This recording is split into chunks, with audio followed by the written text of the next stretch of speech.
Ay guys, oh. Ang ating mga barakong helper guys. Tingnan mo naman yung mga damit nakalagay sa gilid.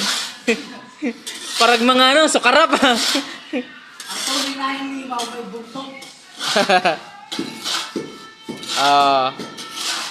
Yan ang mga labor na ano guys.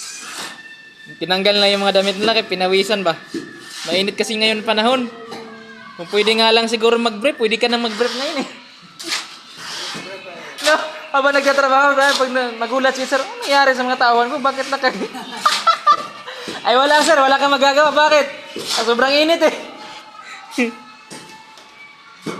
Ayan guys, yan ang mga barako. Tingnan mo mga barako nating ano guys, labor guys oh. Dalawang ano yan guys, dalawang halo yan guys oh, dalawang pundok.